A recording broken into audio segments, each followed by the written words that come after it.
My mother-in-law publicly shamed my cooking at our Thanksgiving dinner and passed off my signature recipe as her own family heirloom. She thought she was cementing her place as the family matriarch, so I arranged for my food blogger cousin to interview her, armed with one simple question she could never answer. This is where the story truly begins, and you won't want to miss what happens. Make sure you're subscribed to see it through to the end. We're always curious. Where in the world are you all watching from today? Let us know in the comments. The clatter of silverware against porcelain plates was the only sound for a moment, a fragile piece in a room filled with 20 years of unspoken tensions. It was Thanksgiving, and our long dining table was groaning under the weight of a feast I had spent 3 days preparing.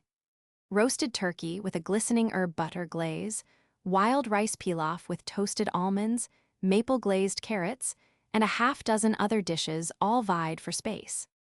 At the center of it all, however, sat Mildred's contribution, a sweet potato casserole in a large, ornate ceramic dish. My casserole.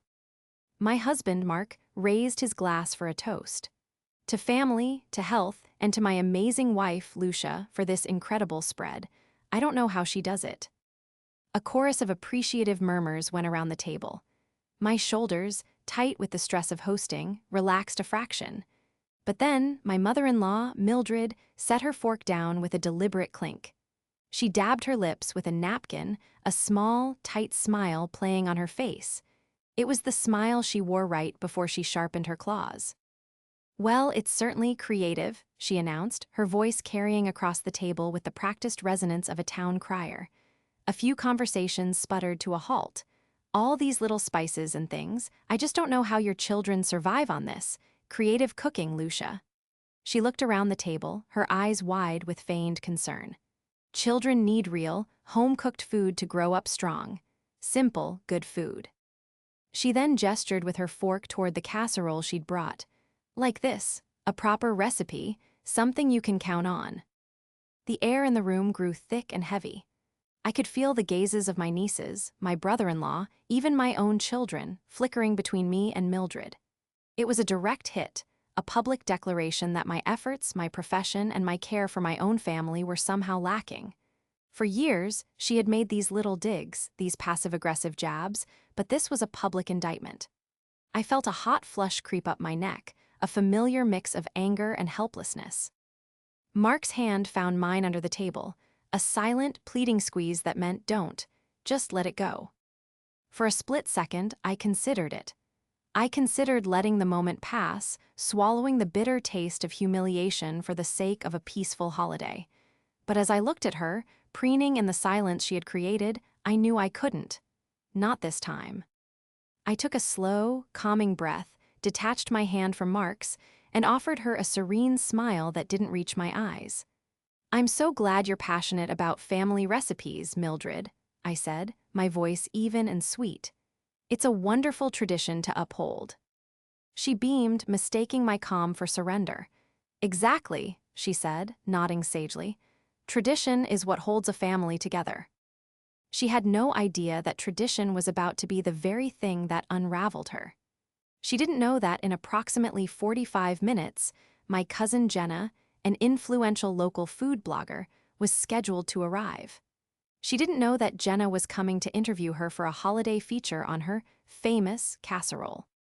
And she certainly had no idea that the very first question on Jenna's list, the one I had written myself, was designed to dismantle her carefully constructed narrative piece by painful piece. The insult wasn't just about my cooking, it was about her theft of my work, and that was a debt I was finally ready to collect. The conversation around the table hesitantly resumed, strained and artificial. People talked about the weather, about football, about anything other than the grenade Mildred had just rolled across the dining room. Mark shot me a look, a mixture of relief that I hadn't exploded and anxiety about what my placid smile might conceal. He knew me well enough to understand that my quietest moments were often my most dangerous. After dinner, as guests milled around with coffee and dessert, I retreated to the kitchen under the guise of organizing the leftovers. The room was a chaotic landscape of dirty pans and serving spoons, but it felt like a sanctuary. I leaned against the counter, closing my eyes and just breathing. The public nature of her comment stung the most. She hadn't just insulted me, she had tried to delegitimize my role as a mother and a provider in front of the entire family. The swinging door to the kitchen creaked open and Mildred entered, carrying her now empty casserole dish. She moved with an air of smug satisfaction, placing the dish by the sink as if it were a trophy. "You know, dear," she began, not looking at me as she started rinsing the dish, "I don't say these things to be cruel, I just worry. Mark was such a strong boy, and I fed him simple, hearty meals. No fuss." "My children are perfectly healthy, Mildred," I said, my voice low. Of course," she said dismissively, waving a soapy hand. "I just think a woman's touch in the kitchen should be about comfort, not performance." There it was, the core of her resentment. I wasn't just a home cook, I was a professional recipe developer. My performance, as she called it, was my art and my livelihood. It was a world she couldn't compete in, so she tried to shrink it, to frame it as a frivolous, unnecessary extravagance. "Your casserole was a huge hit, as always," I said, changing the subject, my voice deceptively light. "Everyone raved about it." A genuine, triumphant smile finally broke through her facade. "Well, it's an old family recipe. It's been passed down for generations," she lied, meeting my eyes in the reflection of the kitchen window. "You can't beat the classics." I just nodded, a slow, deliberate motion. Inside my mind, a single thought repeated itself, a silent mantra that had been my shield for years. But she had forgotten one crucial thing. She had forgotten who I was. She saw me only as her son's wife, a rival for his affection and a threat to her domestic throne. She had forgotten that I was a professional with a decade of experience in food science and gastronomy. She had forgotten that the secret ingredient in her praline topping, a specific, stabilized brown butter emulsion that prevented the pecans from becoming soggy, was a technique I had spent 6 months perfecting for a corporate client. It wasn't an old family secret. It was intellectual property. "I'm so glad everyone enjoys it," I said, turning to face her fully. "It must make you so proud to carry on that legacy." "It does," she said, her chest puffing out slightly. "Someone has to." She dried her hands, completely oblivious to the undercurrents in the room, deaf to the silent promise I was making to myself. She saw my silence as weakness, my smile as acquiescence. She saw a daughter-in-law who had finally learned her place. She didn't see the strategist who had just set the final piece of a very intricate trap. She had forgotten one crucial thing, and that oversight was going to be her undoing. My relationship with Mildred had been a slow-burning fire from the moment Mark and I announced our engagement. In her eyes, I was an outsider, an unknown variable in the neat equation of her family. She was a woman who had built her entire identity on the foundations of being a wife, a mother, and the undisputed culinary queen of the family. Her house was immaculate, her schedule was rigid, and her recipes were law. When I first came into the picture, I tried to bridge the gap the only way I knew how: through food.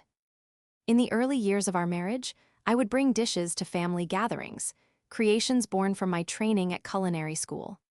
A delicate lemon thyme tart, a complex beef bourguignon that took 2 days to prepare, a vibrant winter salad with a pomegranate vinaigrette.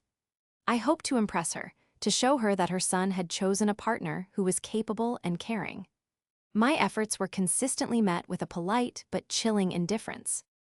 "Oh, that's interesting, Lucia," she would say, poking at a dish as if it were a strange specimen.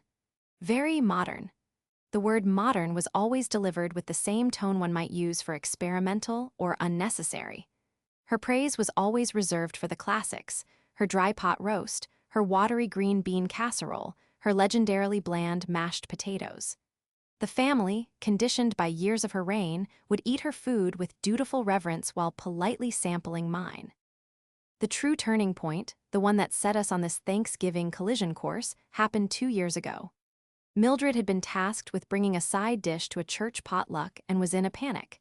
She wanted to bring something that would stand out. In a moment of what I can only describe as profound, misguided optimism, I offered her my signature holiday recipe: a layered sweet potato casserole. It wasn't just mashed sweet potatoes with marshmallows, it was a complex dish.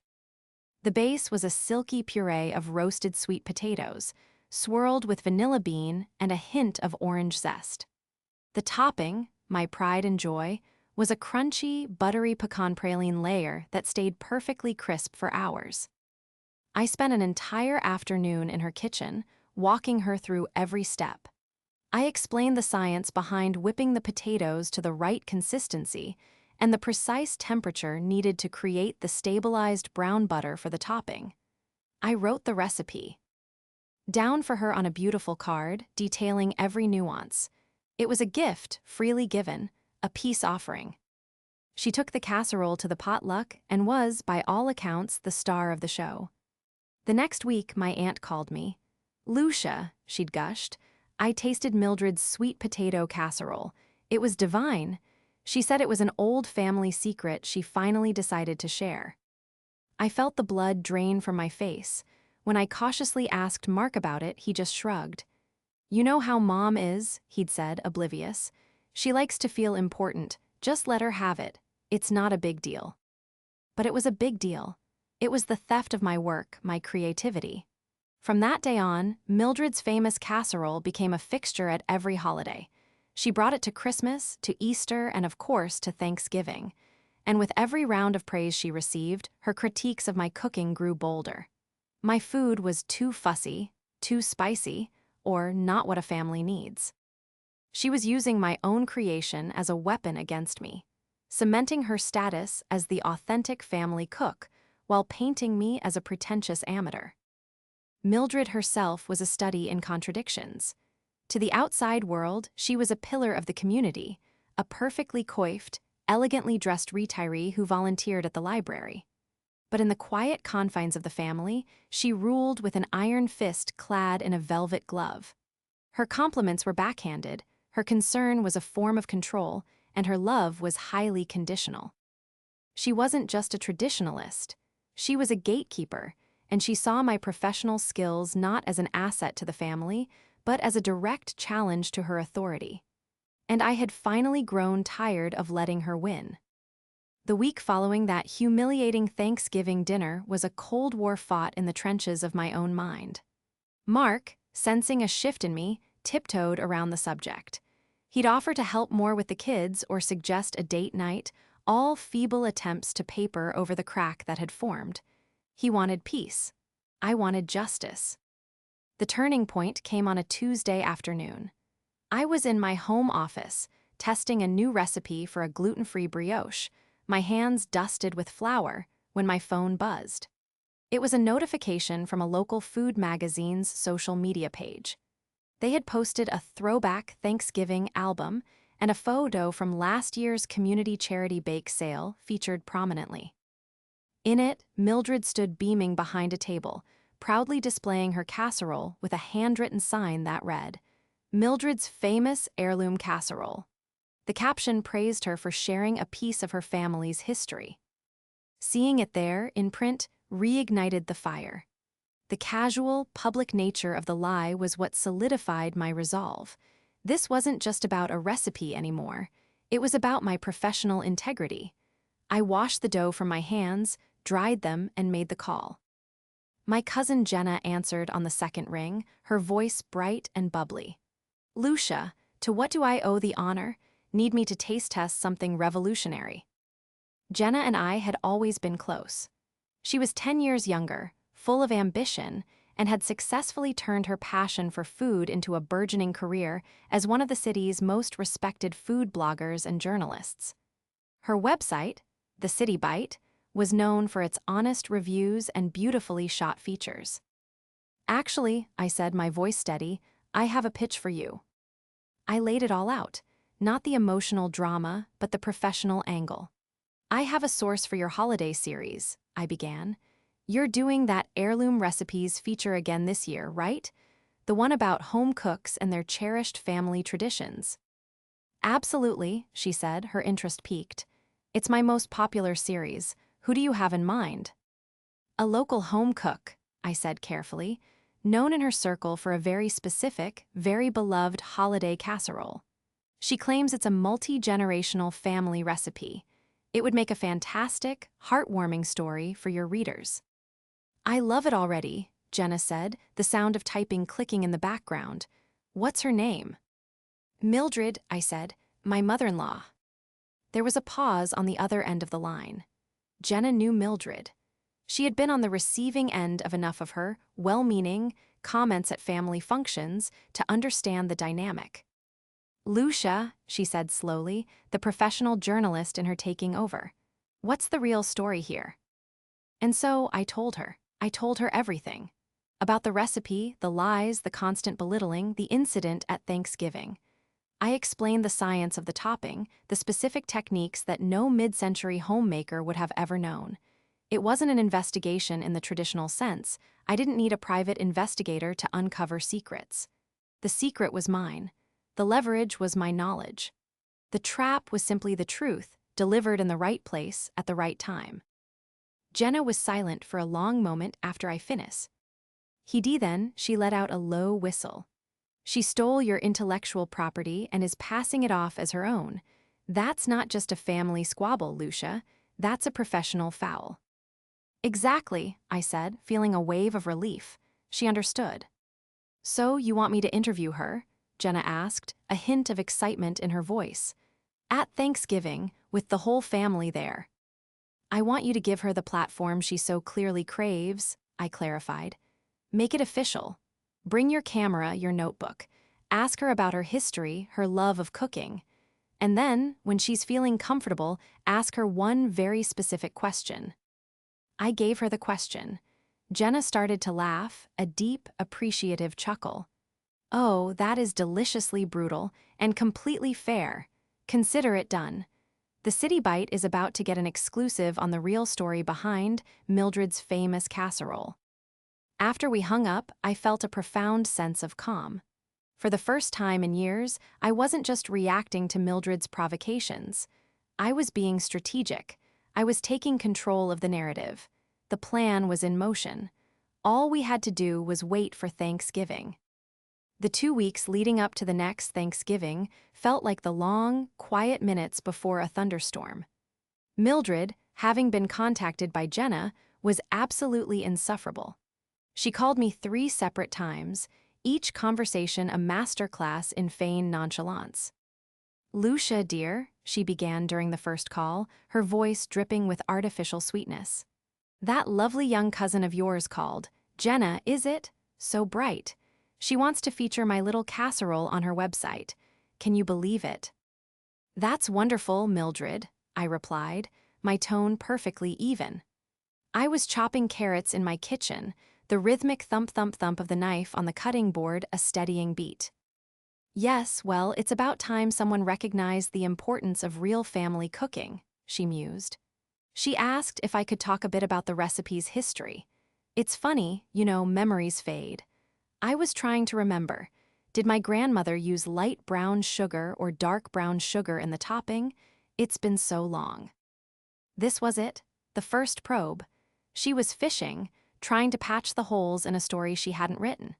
She knew she didn't know the recipe's nuances, and the impending interview was making her nervous. The original recipe card I had given her probably lay forgotten in a drawer somewhere. I'm sure whatever you remember will be perfect for the story, I said, offering her nothing. It's your history, after all. The silence on her end was telling. Right, she said, a little too quickly. Of course, I'm sure it will come back to me. The second call came a few days later. This time, she was more direct. Lucia, I was just at the store, and I thought I'd pick up the ingredients for my casserole. Those pecans you like, are they the halves or the chopped pieces? For the texture, authenticity is key for this article. I think the beauty of a family recipe is that you can make it your own, don't you? I responded, circling a typo on a recipe draft I was editing. You should make it the way your mother taught you. Yes, of course, she sputtered, clearly flustered. My mother, right. Her desperation was becoming a palpable thing. The polished, confident matriarch was beginning to crack, revealing the insecure woman beneath. She was so terrified of being exposed, yet her pride was too great to simply ask me for the recipe again. To do so would be to admit that it wasn't hers in the first place. Her poorly executed threats were her attempts to bully the information out of me, to re-establish the old dynamic where she was in charge. But that dynamic no longer existed. The final call was the evening before Thanksgiving. Mark and I were on the couch, watching a movie with the kids. My phone rang, and I saw her name on the screen. I let it go to voicemail. A minute later, a text message appeared. "Lucia, I hope you aren't planning on making one of your complicated desserts tomorrow. We should let my casserole be the star. Don't want to confuse people's palates." I showed the message to Mark. He read it, and for the first time, a flicker of something other than tired resignation crossed his face. He saw it not as a simple suggestion, but as a command. A territorial move. "She's really laying it on thick this year," he said, shaking his head. "She's nervous," I said calmly. "The interview has her rattled. She's trying to regain control." "What are you going to do?" he asked, his eyes searching mine. He knew something was different this year, that my usual strategy of quiet absorption had been replaced by something else.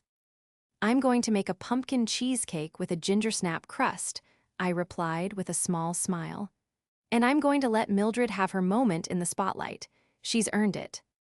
He didn't understand the double meaning, not yet, but he would. They all woe. Old, the stage was set, the actors were in place, and the curtain was about to rise. Thanksgiving morning dawned crisp and bright. Our house slowly filled with the warm, savory smells of roasting turkey and baking bread. It also filled with family. Mark's brother and his wife arrived first, then my parents, then a collection of aunts, uncles, and cousins. The energy was festive, but I could feel a low-level hum of anticipation beneath it all. Mildred had made sure of that. She and my father-in-law arrived at precisely noon. Mildred swept in, dressed in a tweed blazer and pearls, clutching her casserole dish like it was the crown jewels. She had told everyone, about the interview. "Jenna should be here around too," she announced to the room at large. "She's just fitting me in between a feature on that fussy downtown bistro and some new bakery. But she said she was most excited about my story, about something real and authentic." She placed the casserole on the buffet table, positioning it dead center. Then she turned to me. "Lucia, dear, I do hope you have a trivet. We can't risk damaging the table with the star of the show." I smiled and placed a heavy wrought iron trivet beneath her dish. "Of course, Mildred." The tension was escalating, and it was beginning to pull at the seams of my marriage. As I was pulling the turkey from the oven, Mark cornered me in the kitchen. "Lucia, can we talk for a second?" he said, his voice low and urgent. "Mom is a lot today. I know she's getting under your skin. Can't you just, for my sake, let it go? Let her have her silly interview. What does it matter?" I put the roasting pan down and turned to face him, wiping my hands on my apron. "It matters because it's a lie, Mark. It matters because she uses it to belittle me. It matters because my work, the thing I am most proud of besides our children, has been stolen and twisted into a weapon to use against me. When does it end?" He sighed, running a hand through his hair. He was caught in the middle, a place he hated to be. "I know, but she's my mother. She's insecure. This little article, it makes her feel important." "She can feel important without erasing me," I said, my voice quiet but firm. "I have never once asked you to choose between us. I am asking you to see what is actually happening. Your mother isn't just insecure, she is being deliberately cruel. And I am done accepting it." He looked at me, truly looked at me, and saw the unshakable resolve in my eyes. He didn't understand my plan, but he understood that a line had been crossed. He nodded slowly. "Okay, Lucia, okay." It wasn't the full-throated defense I dreamed of, but it was a start. It was an acknowledgement. The stakes were no longer just about a recipe.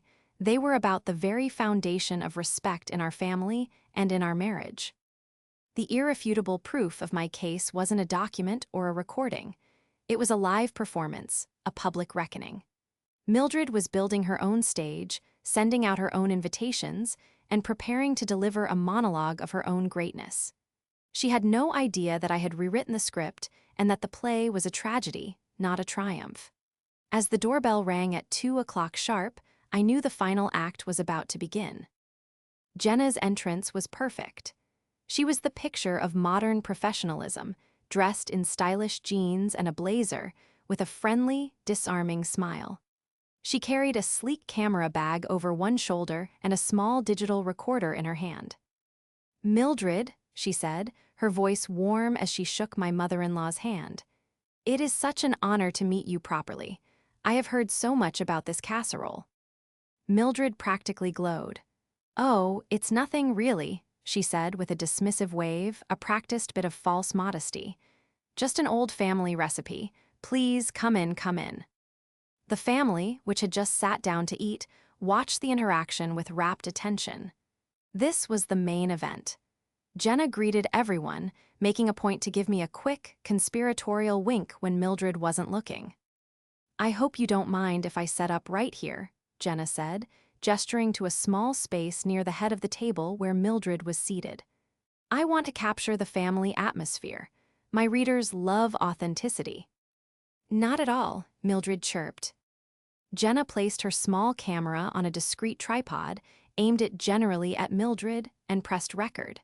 She took out her digital recorder and a small notebook, then pulled up a chair. The entire dining room fell silent.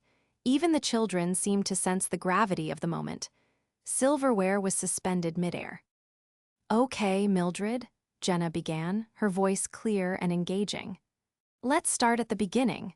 The City Bite loves to tell the story behind the food.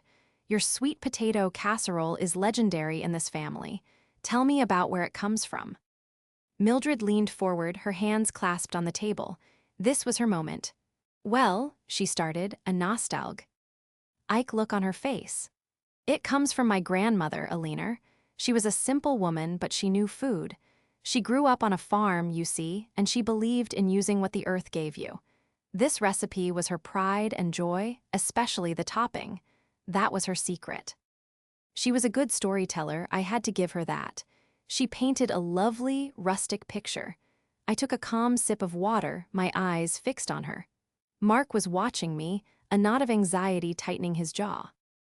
Jenna nodded, scribbling in her notebook. "That's a beautiful story. Heirloom recipes are so special because they carry that history. So this specific version, the one everyone loves today, is exactly as your grandmother made it." "Exactly," Mildred confirmed without hesitation. "I haven't changed a thing. You don't mess with perfection."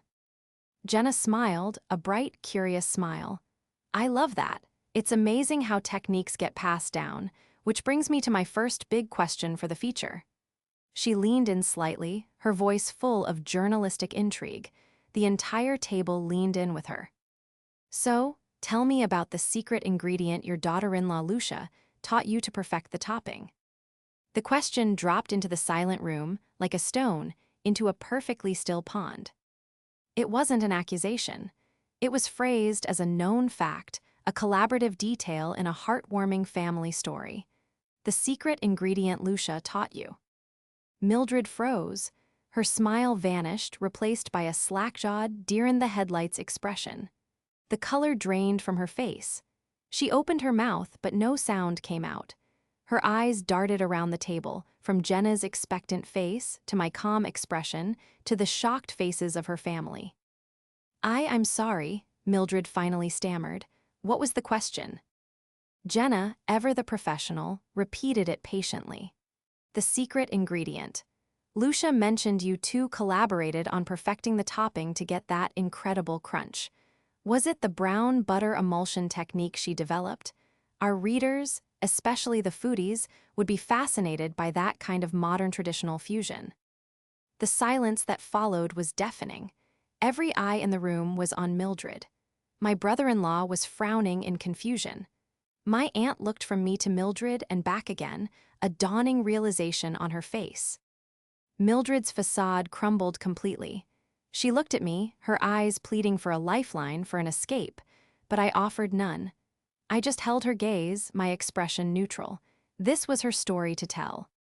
Then the moment of truth. Mark, who had been sitting beside me, rigid with tension, finally moved. He put his hand on my arm, a gesture of solidarity this time, not restraint. He looked at his mother, his expression no longer confused or anxious, but clear and deeply disappointed. "Mom," he said, his voice quiet but carrying across the entire table. "Just tell the truth." That was it, the final, decisive blow. It wasn't my clever trap or Jenna's pointed question that brought the walls down. It was her own son, finally seeing the lie for what it was and asking for it to stop. Mildred deflated like a punctured balloon. She slumped in her chair, all the performative pride gone, replaced by a raw, brittle shame. She looked down at her plate. "She gave me the recipe," she mumbled, her voice barely a whisper. "Lucia gave me the whole recipe." Jenna clicked off her recorder with a soft beep. "Thank you, Mildred," she said gently. "That's a much better story." The rest of the Thanksgiving dinner was excruciatingly awkward. Conversation was stilted and quiet. Mildred barely touched her food and refused to make eye contact with anyone, especially not me or Mark. She and my father-in-law were the first to leave, offering mumbled goodbyes without looking back. As soon as their car pulled out of the driveway, a collective sigh of relief seemed to ripple through the remaining family. The tension that had defined our holidays for years had finally snapped. Jenna stayed to help with the dishes, her expression a mixture of sympathy and triumph. "Well," she said, scrubbing a pot with vigor, "I think the City Bite will be pursuing a different angle for its heirloom series this year." We shared a small, weary smile. My secret was safe, and my point had been made. The true resolution, however, came later that evening, after the last guest had departed and the house was quiet. The kids were asleep, and Mark and I were sitting in the living room, surrounded by the remnants of the day. He turned to me, his face etched with regret. "Lucia, I am so sorry." "For what?" I asked softly, though I knew. "For everything," he said, his voice thick with emotion. "For not seeing it, for not listening to you. I always knew she was difficult, but I told myself it was just her way. I never let myself see how much she was hurting you, how deliberate it was. Today, when she was caught in that lie, and I saw the look on her face, I finally understood. It was never about the food, it was about you. I'm sorry I didn't defend you sooner. I will never let that happen again." Tears welled in my eyes, not of sadness, but of profound relief. It was the apology I had been waiting years to hear. It wasn't just about the casserole, it was about his acknowledgement of my reality, his validation of my pain. I took his hand. "Thank you," I whispered. A week later, a small, hand-delivered envelope appeared in our mailbox. It was a card from Mildred. Inside, in her immaculate cursive, were just 2 sentences. "I was wrong, I am sorry." It wasn't a long, heartfelt letter, but for Mildred, it was the equivalent of a public concession speech. It was a start. Our relationship would never be warm and fuzzy, but the dynamic had been irrevocably reset. The endless campaign of passive aggression was over. The following Easter, when we gathered at my brother-in-law's house, Mildred brought a simple store-bought pie. When my pumpkin cheesecake was served, she took a slice. As she took her first bite, she caught my eye from across the room and gave a small, almost imperceptible nod. It wasn't forgiveness, not yet, but it was respect. My victory wasn't loud or explosive. It was quiet, deliberate, and absolute. I hadn't just won an argument. I had reclaimed my work, my peace of mind, and my rightful place in the family. The culinary shadow I had lived under for so long had finally lifted, leaving me with a sense of quiet, satisfying vindication.